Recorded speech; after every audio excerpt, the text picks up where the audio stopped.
Hey, salut à tous braves gens et bienvenue dans cette 5ème des 7 vidéos refaites sur la chaîne. Aujourd'hui l'on se retrouve donc pour un épisode datant de 2018, 19, 18, enfin par là. Pour celui-ci le script était un petit peu remanié, l'audio a en conséquence été réenregistré pour quasiment la moitié de celui-ci, et le montage a de même suivi quelques changements. Sur ce, j'espère que ça vous plaira, et en joie. Hey, salut à tous, ici Serac.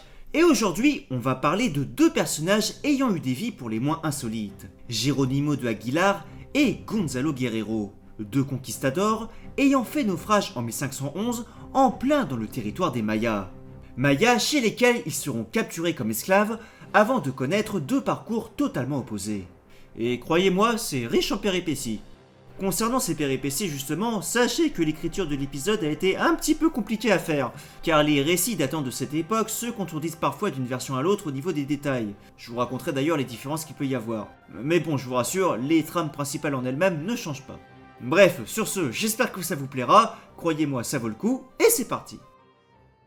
Nous sommes en 1511, toute la Gaule est... Ah bah non. Nous sommes en 1511 à bord d'une caravelle espagnole en partance du Panama pour Saint-Domingue. À son bord, un certain Jerónimo de Aguilar, un franciscain de 22 ans, né à Écija en Espagne en 1489, et Gonzalo Guerrero, un soldat lui aussi espagnol d'environ 41 ans, né vers 1470. Le voyage est relativement court par rapport à celui que les Européens ont dû faire pour arriver en Amérique, et l'équipage est, on peut le supposer, relativement confiant. Cependant, au cours du trajet, la météo change et surprend les marins. Impuissant, la caravelle fait naufrage et échoue au large de la Jamaïque. Seule une vingtaine de membres de l'équipage survit. On parle de 15 à 18 hommes selon les versions, ainsi que de femmes. La caravelle détruite, les survivants réussissent néanmoins à monter à bord d'une chaloupe de secours, et dévient ainsi pendant plusieurs jours en mer, ce sans eau ni vivres. Affaiblis, la moitié d'entre eux décèdent durant le trajet. Déviant finalement jusqu'à la péninsule du Yucatan, les survivants posent enfin le pied au sol après plusieurs jours de calvaire. Un calvaire qui ne fait pourtant que commencer. En effet, très peu de temps après leur arrivée, ils rencontrent alors des Mayas habitant la région. C'est alors leur première rencontre avec des Européens. Une rencontre qui ne tombe pas vraiment à l'avantage de ces derniers, pensant enfin être saufs. Capturés par les Mayas, certains membres de l'équipage, on parle de 5, c'est-à-dire environ la moitié d'entre eux, sont immédiatement capturés puis sacrifiés, avant d'être dévorés devant les yeux des survivants. Survivants qui sont alors épargnés et faits prisonniers pour un destin plus qu'incertain, probablement pour être engraissés et mangés eux aussi pour une nouvelle cérémonie sacrificielle. À ce moment-là, plusieurs versions se font. En gros, deux principales ressortent. L'une est que tout l'équipage, à l'exception de 2 hommes, se font finalement sacrifier. L'autre est que les survivants, qui se retrouvent finalement au nombre de 4, réussissent à s'enfuir grâce aux forces reprises, jusqu'à tomber dans leur fuite face à une tribu voisine ennemie de leurs ravisseurs, qui les réduit alors en esclavage. Mais face à la cadence de travail imposée, 2 des survivants décèdent rapidement. C'est cette dernière version qui est le plus souvent acceptée. Quoi qu'il en soit, dans toutes les versions, une certitude historique, finalement 2 seuls hommes s'en sortent, Jerónimo de Aguilar et Gonzalo Guerrero. 2 hommes qui vont alors connaître des destins totalement opposés. Là encore, 2 grandes versions apparaissent. L'une est que Aguilar, probablement terrifié à l'idée de finir comme ses compatriotes morts en esclavage ou en sacrifice, selon la version précédente, décide de prendre les choses en main avant qu'il ne soit trop tard et réussit à s'enfuir, laissant Gonzalo sur place. Cependant, au cours de sa fuite, il se fait capturer par l'un des puissants chefs de la région, un cacique prénommé Aquincuz, cacique qui décide alors de l'épargner et de le garder à son service. L'autre version étant que Gonzalo s'enfuit avec lui, mais ne se fait pas capturer en même temps que Aguilar et continue sa fuite seul. Quoi qu'il en soit, dans les 2 cas, leurs routes se séparent et Aguilar se retrouve une fois de plus prisonnier des Mayas. Bien que le traitant durement dans un premier temps, Aguilar en vient néanmoins à se faire apprécier par le dit cacique, qui lui propose finalement, le temps passant, une femme de son peuple pour épouse. Cependant, Aguilar, fervent franciscain, refuse en accord avec ses vœux. Bien que déconcerté dans un premier temps, le chef y voit finalement un avantage, puisqu'il confie alors à Aguilar la tâche de s'occuper de sa maison et de ses femmes. Une tâche à laquelle il s'adonne visiblement très bien, les écrits à son sujet faisant part de sa discrétion mêlée à sa vertu, et qui font qu'il devient une sorte de conseiller du cacique les années passant. Années où il apprend à maîtriser la langue et les coutumes des Mayas. Cependant, en 1519, 8 ans après leur naufrage, cette nouvelle vie s'apprête à changer pour Aguilar. En effet, Hernán Cortés et son armada, constituée de 400 hommes pour 11 navires, débarquent alors sur l'île de Cozumel, juste à côté de la péninsule du Yucatan, avec pas moins pour objectif que de conquérir le Mexique. Alors rapidement, pour vous expliquer un peu la situation au niveau géographique quand Cortés débarque, parce qu'on y reviendra souvent, la région est alors divisée majoritairement entre deux grands groupes.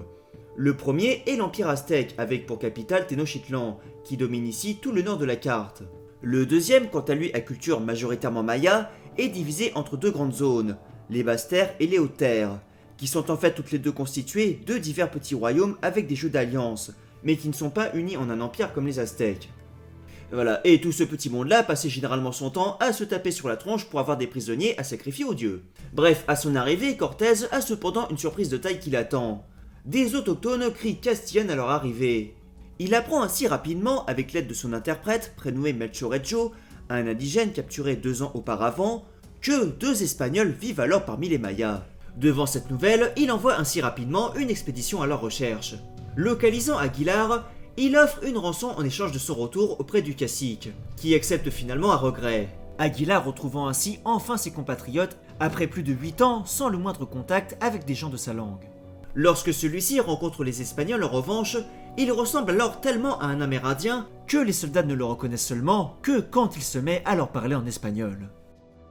Retournant sur l'île de Cozumel, Aguilar devient dès lors un atout précieux pour Cortés, car sachant à la fois la langue et les coutumes des Mayas et la langue espagnole, enfin castillane au choix, un élément d'autant plus bienvenu car son ancien traducteur, Melchorejo, en a profité entre-temps pour s'enfuir et se retourner contre les Espagnols, Aguilar devenant pendant un temps le seul traducteur de Cortés, avant d'être par la suite rejoint par la future amante de celui-ci, Malinzin, aussi surnommée la Malinche, une amérindienne offerte aux conquistadors peu après leur arrivée qui avait rapidement su apprendre et parler leur langue.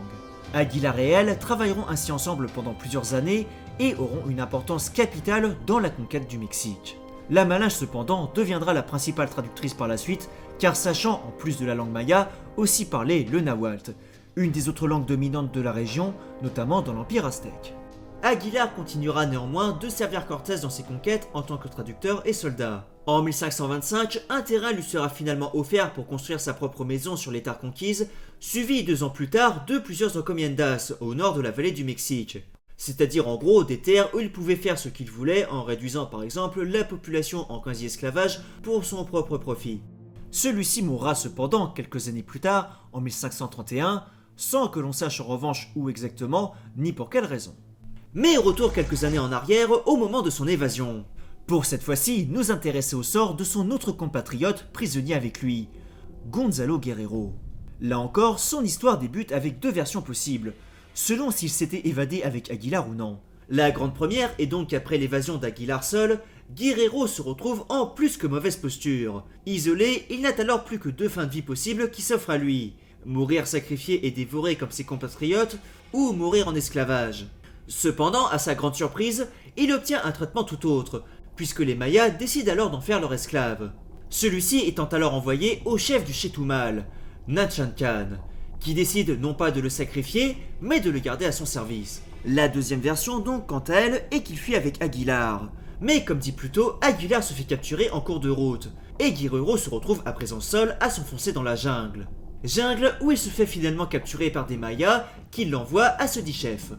Gagnant la confiance de ce dernier et des autres Mayas vivant avec lui, celui-ci s'inclut peu à peu au sein de la société Maya avec le temps, apprenant leur langue et coutumes, et tombant finalement amoureux de la fille même du chef, la princesse Zazilha, princesse qu'il épouse et avec laquelle il a 3 fils, considérés comme les premiers métis d'Amérique latine de l'histoire au passage. Celui-ci devenant donc lui-même chef, se fait tatouer, peindre le visage, couper les cheveux comme les guerriers et percer les oreilles. Alors petite parenthèse, je ne sais pas s'il avait le même statut qu'un cacique, vu ses origines pas vraiment mayas, mais vu le pouvoir dont il usera par la suite et l'organisation de la société maya qui faisait beaucoup marcher le côté héréditaire pour l'attribution des divers pouvoirs, eh bien visiblement tout indique que oui. Bref, Guerrero s'inclut ainsi parfaitement dans cette nouvelle société et plusieurs années passent ainsi, jusqu'à la date fatidique de 1519. Retour en 1519 donc, quand Cortés arrive et fait chercher les 2 hommes. Guerrero, qui est lui aussi retrouvé rapidement, refuse cependant de partir et de rejoindre les Espagnols, au contraire de Aguilar. Il leur déclare ainsi que la vie des Mayas est maintenant la sienne, les Castillans rentrant sans lui. Cette affaire réglée, les Espagnols se lancent alors dans la conquête du Mexique. Après avoir vaincu l'Empire aztèque en à peine 3 ans, ceux-ci décident alors de s'en prendre au royaume maya, divisé et déchiré entre eux, chose dont ils vont se servir à leur avantage, aidés en plus de cela de leur avancée technologique, comme la très précieuse artillerie pour exemple. Reprenant les conquêtes, la plupart des royaumes des Hautes-Terres mayas sont ainsi terrassés dès 1524. Cependant, dès le début de ces 10 conquêtes, Guerrero, voyant les Espagnols asservir les Mayas et les crimes commis à leur encontre, décide d'agir et se retourne contre son ancienne patrie, celui-ci devenant alors un seigneur de guerre maya. En effet, ayant servi et été entraîné dans l'armée espagnole durant la majeure partie de sa vie, il connaît les tactiques et stratégies de ceux-ci, et sait comment diriger les Mayas pour les contrer. Un précieux atout pour eux. Pendant près de 20 ans, il va ainsi aider à la défense de la région de Chetumal contre ses anciens compatriotes, apprenant aux Mayas à ne pas considérer les Espagnols comme des divinités, à savoir se défendre contre leurs techniques de combat, ou encore à manipuler une arbalète. Tandis que, comme dit, l'Empire aztèque tombera en à peine 3 ans après l'arrivée des Espagnols suivi des Hautes-Terres mayas quelques années plus tard, les Mayas de la région du Yucatan, région où se trouve Guerrero, eux tiendront face aux Espagnols malgré de multiples tentatives de conquête, notamment celle du conquistador Francisco de Montejo, qui tentera de conquérir la région non pas une mais à 2 reprises, de 1527 à 1529 et de 1531 à 1535. On sait d'ailleurs que Guerrero participera à au moins une des batailles durant cette deuxième tentative de conquête et mettra en déroute l'armée espagnole à Chetumal. Bref, 1 an plus tard, en 1536, la situation semble commencer à s'inverser pour les Mayas, notamment dans les Hautes-Terres, où une rébellion a été déclenchée par un cacique prénommé Sicumba. Guerrero, à la tête de 5 canoës remplis de guerriers, partant alors aider ceux-ci dans le but de libérer la région. Leur objectif étant de déloger les Espagnols du point stratégique de Buena Esperanza. Cependant, alors que la victoire est quasi assurée, Pedro de Alvarado, un conquistador sous les ordres de Cortés, arrive avec des renforts dans la ville, alors que celle-ci est déjà à moitié abandonnée. Rétablissant rapidement le contrôle, les Mayas menés par Sicumba aidés des guerriers de Guerrero se replient alors dans une forteresse qu'ils ont construite dans la vallée de Lulua. Alvarado, voulant mettre définitivement fin à cette rébellion et sécuriser la région, décide de lancer alors un double assaut maritime et terrestre sur la forteresse. Les murs de celle-ci sont ainsi assiégés, tandis que des canoës essayent de prendre les murs d'assaut depuis la rivière. Bien que les Espagnols ont jusqu'ici gagné de nombreuses batailles, les Mayas restent néanmoins confiants dans leurs forces, les Espagnols étant d'ailleurs même repoussés des murs. Cependant, du côté de la rivière, la forteresse finit par céder de par des canons montés sur les canoës espagnols. L'assaut de nouveau donné, la forteresse tombe finalement aux mains de ceux-ci, Sicumba et la plupart de ses guerriers étant fait capturer. C'est alors qu'en recensant les morts, que les Espagnols remarquent un cadavre différent des autres. Un Européen vêtu de peinture et d'habits mayas. Cet Européen, c'était Gonzalo Guerrero. Mort au combat donc, l'une des morts les plus honorables dans les cultures d'Amérique latine d'à l'époque, et ce en tant que chef, celui-ci entrera finalement dans la culture populaire comme le père des métis d'Amérique latine et le défenseur des Mayas.